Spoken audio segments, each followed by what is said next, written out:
sendiri Oktaviano Muhammad Ramadhani dengan NIM akhir 140 dan rekan saya Muhammad Raffi Abadi Pakutungan dengan NIM akhir 023. Saya Hodestiani dengan NIM akhir 079.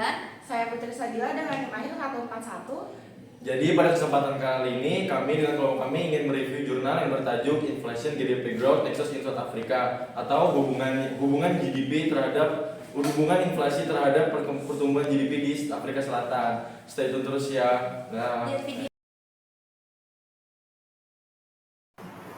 Pada kesempatan kali ini, kelompok kami akan membahas Jurnal Internasional Ekonomi Makro dengan judul Hubungan Inflasi dan Pertumbuhan PDB dengan studi kasus di Afrika Selatan.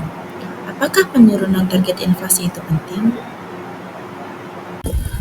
Latar belakang dari topik ini diawali sejak tahun 2000, di mana negara Afrika Selatan telah menerapkan kebijakan inflation targeting dengan rentang target inflasi sebesar 3 hingga 6%. Gubernur Bank Sentral Afrika Selatan, Lesset Nyakenyago, mengusulkan penurunan target inflasi menjadi 3% untuk memperkuat stabilitas harga. Namun, usulan ini menimbulkan pro dan kontra dari masyarakat karena dikhawatirkan memperlambat pertumbuhan ekonomi dan memperburuk ketimpangan sosial. Selanjutnya, kita akan membahas tentang tujuan penelitian. Penelitian ini bertujuan untuk menilai apakah penurunan target inflasi dari kisaran 3 hingga 6% menjadi 3% berdampak terhadap pertumbuhan ekonomi di negara Afrika Selatan. Selain itu, penelitian ini mengkaji hubungan non-linear antara inflasi dan pertumbuhan PDB pada berbagai tingkat inflasi. Penelitian ini juga bertujuan memberikan bukti empiris tentang apakah target inflasi yang lebih rendah dapat mendorong pertumbuhan ekonomi yang lebih tinggi. Dalam penelitian jurnal ini menggunakan pendekatan kuantitatif, yaitu dengan data SARB pada tahun 1960 hingga 2019 di kuartal keempat. Model yang digunakan adalah model ARDL atau Autoregressive Distributed Lag, yaitu model statistik yang digunakan untuk menganalisis hubungan antara satu variabel dengan satu atau lebih variabel lainnya, baik dalam jangka pendek maupun jangka panjang.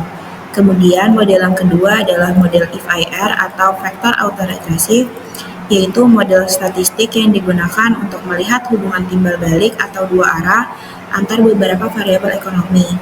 Dalam kedua model ini menggunakan variabel utama yaitu pertumbuhan PDB, inflasi, dan suku bunga kebijakan. Kemudian variabel eksternalnya atau dummy yaitu terdiri dari krisis Asia, resesi ekonomi global, dan masa berlaku kebijakan target inflasi. Dengan pengklasifikasian inflasi ada 4. Yang pertama itu ada di angka 0 sampai 3%, kemudian di angka 3 sampai 4,5%, kemudian 4,5 sampai 6%, dan yang terakhir di atas 6%. Pada perhitungan dengan model ARDL didapatkan hasil pada angka 0 sampai 3%, dan 3 sampai 4,5% itu memiliki hubungan positif, yang berarti jika inflasi berada pada tingkat ini, pertumbuhan ekonomi cenderung meningkat. Kemudian pada klasifikasi 4,5% sampai 6% itu memiliki hubungan stagnan, yang berarti pertumbuhan ekonomi ini dalam kisaran ini cenderung stagnan atau tidak ada perubahan. Kemudian pada klasifikasi di atas 6% yaitu memiliki hubungan negatif, yang berarti inflasi tinggi ini menghambat pertumbuhan ekonomi. Kesimpulannya, ambang batas inflasi di angka 4,5% menjadi titik kritis. Jika inflasi melebihi angka ini, dampaknya dapat merugikan pertumbuhan ekonomi. Di slide selanjutnya itu ada pengaruh terhadap masyarakat. Jadi di sini inflasi mempunyai dampak yang sangat besar terhadap kehidupan masyarakat, khususnya daya beli, distribusi pendapatan, dan kesejahteraan. Ketika inflasi terjadi, harga barang dan jasa meningkat, sehingga mengurangi daya beli uang, terutama bagi individu dengan gaji tetap seperti pejabat sipil atau pensiunan. Selanjutnya, kita akan membahas implikasi kebijakan hasil penelitian yang memiliki beberapa makna penting bagi pengambilan kebijakan.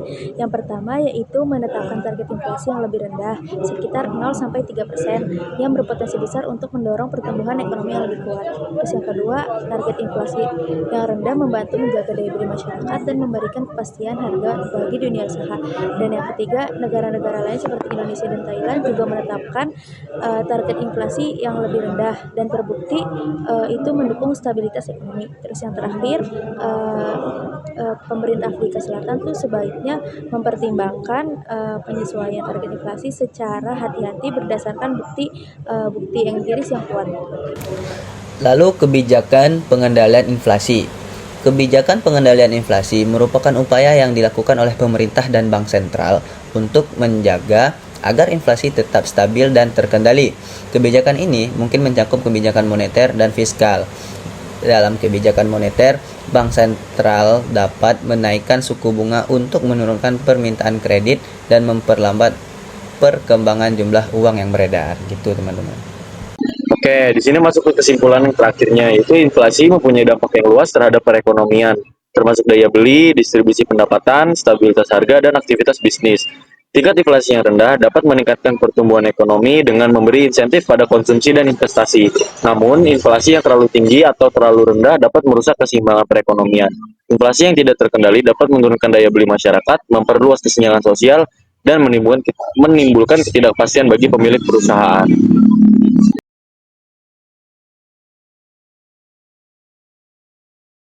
Oke, mungkin itu saja hasil review dari kelompok kami. Semoga bermanfaat. Kurang lebihnya mohon maaf. Wassalamualaikum warahmatullahi wabarakatuh. Terima kasih teman-teman.